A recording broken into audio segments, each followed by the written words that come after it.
Please like, subscribe and share to my channel. एक आदमी काम से घर लौटा। वो बहुत ही थका हुआ और चिड़चिड़ा था। जब वो पहुंचा तब उसने देखा कि उसका 5 साल का लड़का दरवाजे के पास खड़ा हुआ है। जब उसके बेटे ने उसे देखा तो उसने पूछा, पिताजी क्या मैं आपसे कुछ पूछ सकता हूँ? पिता ने उत्तर दिया, हाँ क्या है? बेटा ने पूछा, पिताजी आप 1 घंटा कितना पैसा कमाते हैं? तब पिता ने गुस्से से कहा, ये चीज़ तुम्हें पूछने की ज़रूरत नहीं है। बेटा ने कहा, ये सिर्फ मैं जानना चाहता हूँ, कृपया मुझे बताइए। पिताजी ने जवाब दिया, अगर तुम इतना ही जानना चाहते हो तो मैं 1000 1 घंटे में बनाता हूँ। फिर उसके बेटे ने सिर झुका के कहा, तो क्या मैं आपसे 500 ले सकता हूँ? पापा ने गुस्से से कहा, अगर आपको इसी चीज़ के लिए पैसे चाहिए तो अपने कमरे में जाइए। ये सुन के उसका बेटा वापस कमरे में चला गया और खुद को बंद कर लिया।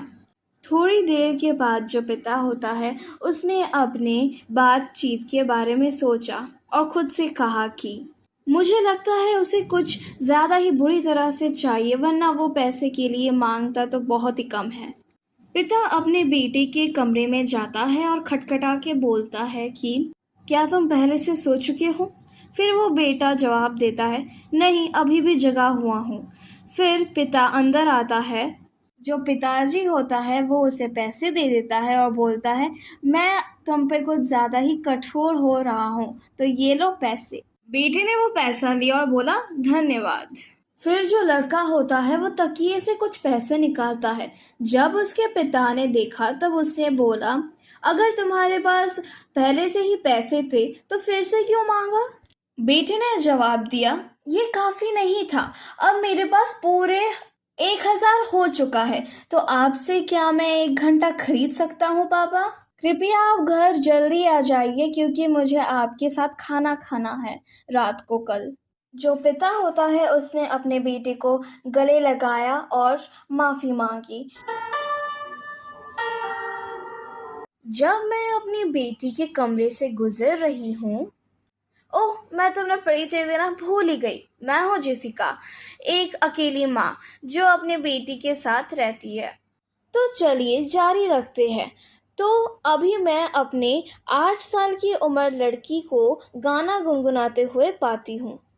उस गाने से मैं बहुत परिचय थी, फिर भी मैंने अपनी बेटी से पूछा, क्या गाना गुनगुना रही हो? तो उसने जवाब दिया कि रॉबर्ट ने उसे इस गाने को सिखाने के बाद इस गाने को बजाने कहा। फिर मैंने अपनी बेटी को फिर से पूछा कि ये रॉबर्ट कौन है। हालांकि मुझे पता था कि ये रॉबर्ट नाम का इंसान कौन है, फिर भी मैंने सोचा कि ये कोई और हो सकता है। फिर उसने जवाब दिया कि माँ, आप रॉबर्ट को बहुत बहुत अच्छी तरह से जानती हो, उसका नाम भी रॉबर्ट ही है। मैं अभी बहुत ही चौंक गई, लेकिन उससे पूछा, रॉबर्ट कैसा दिखता है? उसने जवाब दिया कि वो बहुत ही लंबा, उसके बाल सफ़ेद और उसके आंखें नीली रंग की। अब मैं डर गई हूँ क्योंकि मुझे पता चल चुका है कि वो कौन है। असल में वो कोई और नहीं बल्कि मेरा दोस्त है, जब हम लोग कॉलेज में थे, जो 26 साल की उम्र में ही दिल के दौरा पड़ने की वजह से मारा गया। वो हमेशा कहता था कि वो मेरी बेटी को गाना गाना सिखाना बहुत पसंद करेगा, पर वो पहले ही मर गया जब मेरी बेटी 1 महीने की थी। अब मैं सोचती हूँ कि उसने अपना वादा सचमुच में रखा।